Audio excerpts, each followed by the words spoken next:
massa é gravitação, se lá for, assim. Então, esse é o ponto. O resto são discussões, etc., positivas. Pensando aqui só, o meu livro está ali mais abaixo desse tipo de conhecimento, mas você tinha comentado sobre Dira que ele estudando a relação da massa e a carga, e no caso o fato de partículas neutras terem interação eletromagnética seria uma indicação talvez de que a interação eletromagnética está ligada à massa no fim das contas? Bom, quer dizer, você está ligado, na verdade a interação eletromagnética, né, ela está ligada à carga e ao spin. Agora, em geral, para ter carga, você tem massa. Não tem exemplos assim de objeto com carga e massa zero. Pode ser, eu acredito até que no fundo a interação eletromagnética também passe pela massa, porque quando você vai olhar o magnetismo, a interação magnética, não a interação de monopolo elétrico, mas a interação de dipolo elétrico, ela tem uma ligação com a massa da partícula. Está lá, o magnetron de Bohr, por exemplo. Mas não tem um entendimento mais fundamental de por que essa massa aparece ali? Eu acho que tem, se você imaginar, se você der uma descrição microscópica da partícula. Eu acho que sim, se você, para a própria equação de Dirac, ela dá conta disso para você. Quer dizer, quando você coloca a equação de Dirac, que é para o elétron... Tchau, Guga, tchau, um abração, obrigado pela presença. Vamos da discussão, não vai ter aqui que os marcos esperando. Vai lá, tchau, um abração aí. Quando a gente tem uma equação de Dirac, quando você tem uma partícula de spin meio carregada e massiva, a interação magnética sai naturalmente com o inversamente proporcional à massa. Então, quer dizer, você tem um entendimento microscópico para isso, pela equação de Dirac. Não, mas o entendimento microscópico de por que não tem exemplos de partícula carregada sem massa. Entendi. A gente não tem nenhum princípio físico que proíba. Você não tem nada que diga, para ter carga elétrica tem que ter massa. Não tem nada que proíba isso. A questão é, o que a gente constata da natureza é que onde tem carga, tem massa. O que a gente imagina até que seja natural. Porque se tem carga, tem uma autointeração. A carga gera uma interação, ela gera uma autointeração.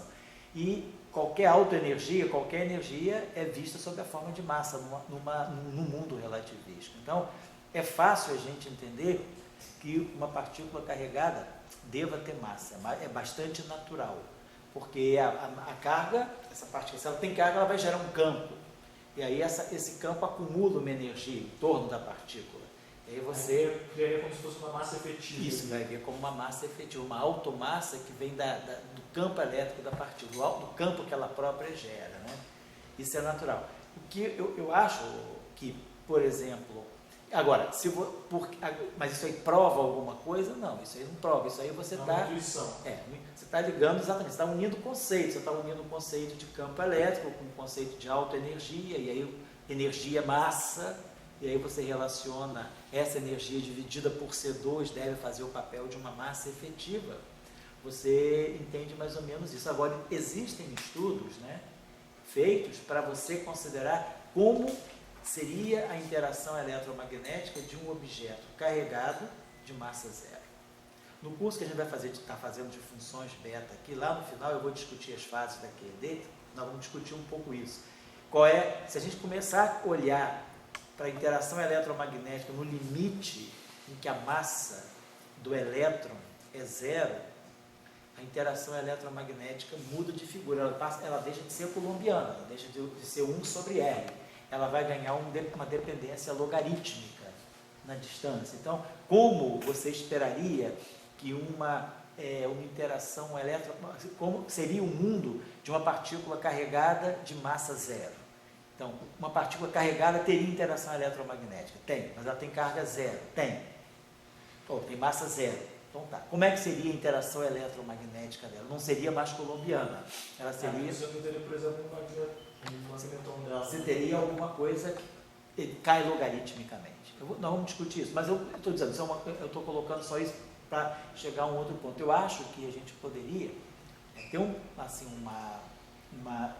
dizer, a gente já vai adotar esse ponto de vista. Eu tenho um eletromagnetismo com 3 cargas e 4 fótons. Fóton carregado, fóton neutro e o fóton massivo neutro. O que eu poderia fazer para poder... Tudo bem, é uma formulação teórica que eu posso fazer? Posso. Mas, assim, tem alguma viabilidade experimental? Vamos ver, gente. Que testes eu faria que poderia, por exemplo, poderia ser visto no LHC?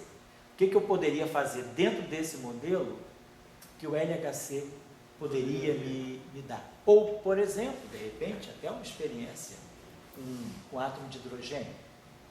Então, no átomo de hidrogênio, que está em jogo é o elétron, o próton e fóton. Será que eu conseguiria ver um efeito desse, vamos dizer assim, um efeito de correção nas linhas espectrais de um átomo, por exemplo, a partir dessa modificação do eletromagnetismo? Quer dizer, claro, quando a gente olha a linha lá, quais são os efeitos de precisão no átomo de hidrogênio, né? São, por exemplo, o lump shift. O lump shift, que é aquele deslocamento entre aquelas raias, né? Que é um deslocamento tipicamente, que não vem da mecânica quântica, é um acoplamento típico de teoria da formulação de campo. Quer dizer, quando você já entra no domínio em que o elétron deixa de ser uma partícula e passa a ser um campo, você tem essa correção lá no átomo de hidrogênio, que é o lump shift, que é um dos testes mais precisos do átomo de hidrogênio. A gente pode se perguntar, se a gente introduz, quer dizer, isso aí é uma coisa que pode ser colocada dentro do átomo de hidrogênio, ou posso também olhar de outra forma no LHC. Que evento, que tipo de processo? Tem elétron, Oi? pósitron, Aonde? no átomo de hidrogênio tem Quer dizer, é o elétron, próton, né? O elétron, próton e fóton.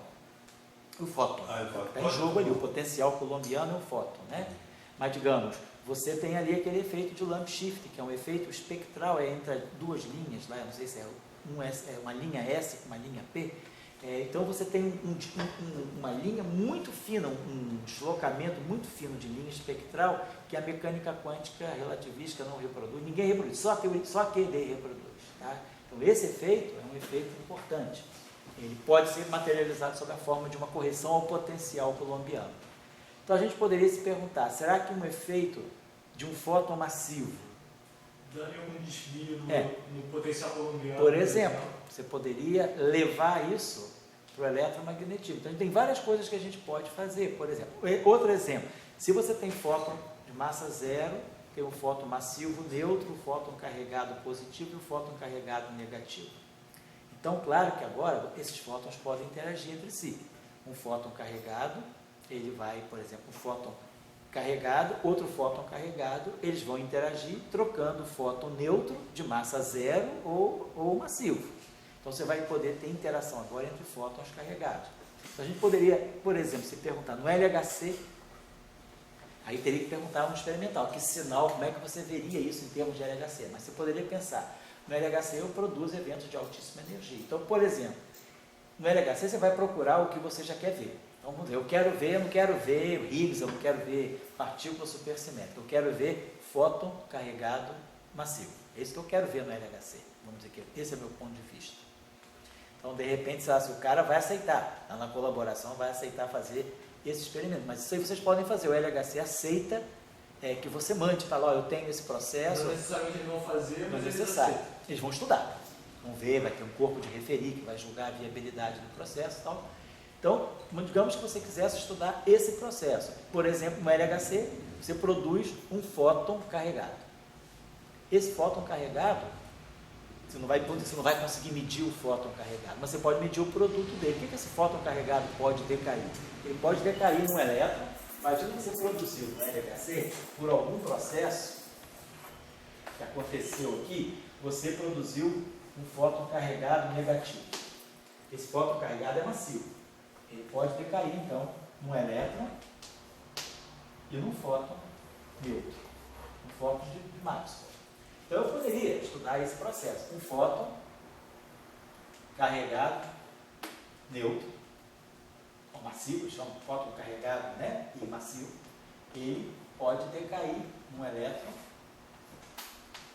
e pode decair num fóton. A primeira coisa que eu posso fazer já é o estudo cinemático. Cinemático é relativístico. Tem uma partícula que está no referencial do laboratório, ela tem uma certa energia, vamos dizer, uma energia chama a energia do fóton, chama a energia E-, que é a energia desse fóton, ela vai ser a energia do elétron. Se esse processo ocorre, eu vou ter, pelo menos a cinemática do processo eu já posso olhar. vou ter a energia do elétron mais, vamos dizer assim, a energia do fóton neutro, vamos colocar assim. Aí teria o momento desse elétron, vai ser o momento desse fóton, vai ser o momento desse elétron, mais o momento desse outro fóton. Então eu faço isso aqui, vamos chamar isso aqui de pegando. Então tem relações entre energia e eu conheço, vamos dizer, aí eu posso me perguntar, esse fóton é massivo, eu vou supor que ele tem uma certa massa, e vou querer, por exemplo, saber se esse fóton é produzido com uma certa energia, um certo momento, qual é o ângulo de correlação entre o elétron e o fóton que sai. Você poderia procurar, aí sim, tem que saber como é que o cara no LHC iria identificar no detetor esse evento. Uma correlação, se esse elétron e esse fóton que você vê no LHC altamente energético, certamente vai ser um elétron altamente energético, um fóton altamente energético. Eles vão manter uma correlação angular que é caracterizada pelo processo de decaimento desse fóton negativo. Então, será que você então poderia, vou agora olhar para o LHC e vou selecionar todos os possíveis eventos, né, que guardem uma certa correlação entre um elétron e um fóton, que caracteriza então que esse elétron e esse fóton, eles possam estar vindo de um decaimento de uma partícula de spin 1, carga negativa e massiva. Será que essa partícula é o fóton? Né? Será que é um fóton massivo? Poderia ter uma partícula de spin 1, beleza? Negativa e massiva. Será que poderia ser um méson daqueles romenos, né? Um desses mésons vetoriais? Mas vamos dizer, se for o eletromagnetismo, esse processo aqui é o processo cinemático, ele vai me identificar essa correlação. Mas aí você tem uma teoria de campos para isso. Se você tem uma teoria de campo para isso, você pode calcular a amplitude desse decaimento usando o ferramental das teorias quânticas de campo. E então, aí, basicamente, você estaria sempre procurando um processo para o LHC. Isso. Você deu a ideia do isso. átomo de hidrogênio. Poderia também, você poderia olhar no átomo de hidrogênio, como isso aí poderia se refletir nas linhas espectrais do átomo de hidrogênio. Mas eu acho que um exemplo mais simples quer dizer, acredito que seja mais simples você identificar a partícula, porque no átomo de hidrogênio esse efeito deve ser muito pequeno, você não deve nem ter precisão. Então eu diria, é possível calcular a seção de choque, a razão de decaimento desse processo, ou por exemplo, lá no LHC, estudar o espalhamento de fótons carregados, né, ou um processo daquele tipo, né, por exemplo, vem vamos dizer, se tivesse Esse processo que você fala. um elétron, e sai aqui uma partícula neutra, poderia ser, por exemplo, o próprio fóton neutro. Você poderia ter um elétron, na transmutação de carga que você está falando, você tem um elétron, esse elétron transmuta num fóton neutro, trocando o que aqui? Trocando aqui, vamos dizer, um fóton, vamos chamar assim essa linha aqui, o fóton carregado. Aqui vai sair um gama menos. Daqui sai um gama menos e aqui sai um gama zero. Você conservou a carga, entrou um elétron, esse elétron se transmutou no fóton, esse fóton aqui se transmutou, então se esse fóton aqui se emitiu um fóton. Mas nesse caso E aí, fala aí. Nesse caso desse processo, você teria que calcular, por exemplo, um tempo de meia-vida do elétron ou Seria? negativo. Você teria que calcular o tempo de meia-vida do fóton negativo, do fóton carregado, por exemplo. E aqui você poderia ter um fóton, está entrando, e aqui está saindo um elétron. Você poderia ver. Será que eu teria um espalhamento? No fundo, o que é isso aqui? É um tipo de espalhamento Compton, né? Um fóton interagindo com um elétron, sai o fóton espalhado e o elétron espalhado. Teria uma espécie de um efeito Compton. Só que esse efeito Compton aqui estaria sendo mediado pelo fóton massivo. Então, por exemplo, você pode tirar a seção de choque para esse processo. E aí, o que você vai colocar aqui? Que constante de acoplamento você vai colocar aqui? Quer dizer, você vai ter dois parâmetros em jogo. A constante de acoplamento e a massa aqui, exatamente, essa massa aqui. E aí você pode ver se você mede um processo desse tipo, e aí você vai ajustar. Isso aí é uma coisa interessante. Você pode fazer, isso é um problema de eletrodinâmica quântica. Efeito Compton. Sabe o que foi o fóton? É só fóton de massa? Ou você tem fóton com massa? Exatamente. E será que à medida, como você gosta de dizer, aumentando as energias, aumentando mais força, então, que para o LHC, será que no LHC não teria feito Compton dessa maneira? Outra questão é essa questão que você fala sempre do eletromais, eletromenos, gama. Sei. Isso Sei, certo? Que você... Aniquilação, né? Do par indo em partícula em fóton. 2018, né? Quando você tem... O fóton dando mais é menos. Fóton dando mais e menos. Isso. Se você tem interação, teria fóton, e mais e menos. Seria esse gráfico. Você não precisa fazer aquele Zebruck, né? Certo. Enfim, aí tem muitas coisas de colocar. O único ponto que eu levanto para vocês, que essa coisa experimental toda do corpo, eu achei muito legal. Porque... eu posso organizar melhor o problema. A gente pode calcular, porque aí você pode ver. Primeiro, estudar a cinemática. Eu acho que a primeira coisa que você tem que estudar é o processo cinemático. Saber as energias 500, os momentos 500, e depois... cinemática, eu diria para mim, primeiro, tem que... Você lembra a relação de dispersão? Como ela entra também como um componente da cinemática, entende? Assim, pois não, sem dúvida.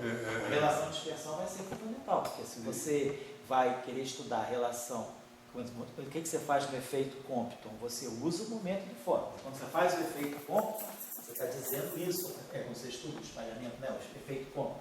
Você vai lá e diz que a energia do fóton é Hν. E você diz que essa energia do fóton é EC. Então, ou seja, no fundo você está dizendo que a frequência, vamos dizer, H cortado ômega, né?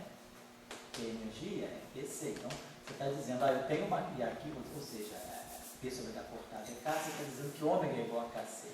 No fundo você está dizendo, essa é a relação de dispersão que você usa no efeito Compton. Você relaciona a frequência com o momento através dessa relação linear. Mas agora, numa teoria como essa, se o teu fóton é massivo, o que seria o efeito Compton com um fóton massivo?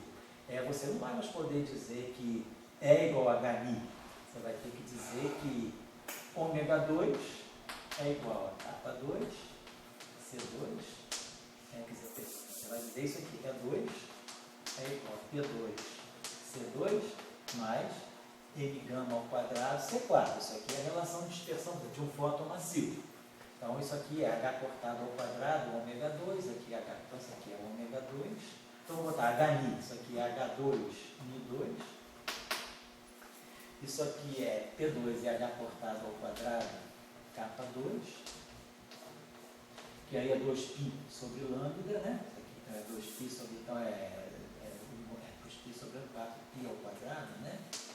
Sobre lambda ao quadrado mais Mγ ao quadrado C4. Então, esse 4π ao quadrado aqui, corta esse 4π ao quadrado aqui, dá um H2. Então, fica H2 sobre lambda 2. H2 sobre lambda 2. Então, por exemplo, quando a gente estuda o efeito Compton, para a gente é crucial usar isso aqui, que μ é H sobre lambda. Aqui não. Aqui μ não é H sobre lambda. Aqui, a gente vai botar esse H2 aqui. Então, para nós, μ2, né, o que eu tenho é isso aqui, μ raiz quadrada de 1 sobre lambda 2 mais Mγ ao quadrado C4. Se o Felipe e o Guilherme quiserem fazer esse exercício, é um exercício de relatividade, né? É refazer o efeito Compton de um fóton massivo, onde agora a relação da dispersão não é mais E igual a Hν.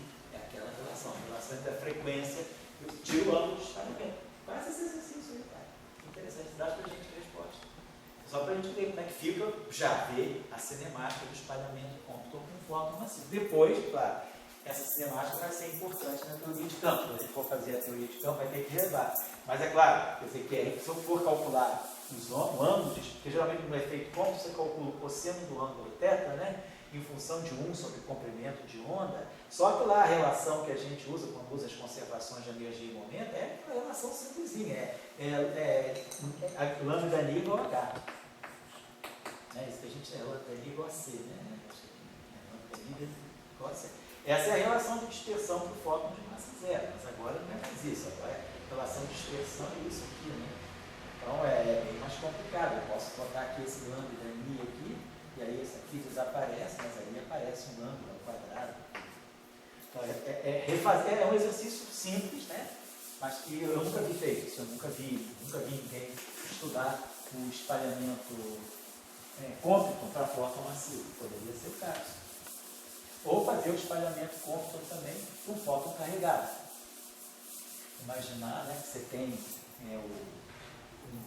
um fóton carregado interagindo, por exemplo, espalhando com o elétron, como é que você vai tirar o efeito Compton dele? Acho que tem algumas coisas cinemáticas que a gente pode estudar. Agora, eu acho que poderia ser interessante depois fazer o processo quântico. Estudar a seção de choque, por exemplo, aí sim, faz o espalhamento Compton clássico e depois faz o espalhamento Compton, faz aí o espalhamento Compton agora com um fóton massivo. Então, como é que ficaria a seção de choque para o espalhamento Compton com um fóton massivo sendo trocado? Se alguém quiser, pode ver primeiro essa parte clássica? Pode ver primeiro Eu tenho as regras de Feynman calculadas. Tem as regras de Feynman calculadas. Então, ajuda, né? Aí vocês que são curiosos, quiserem fazer como exercício, não é lista. Você trabalha com o curso, né? Eu estou fazendo, né? Justamente o Felipe está envolvido com relações de dispersão bem complicadas ali, nada trivial. Vamos acabar o aqui, valeu aí pela discussão, tá bom? E a gente continua semana que vem, quem quiser. Não tem mais aula obrigatória.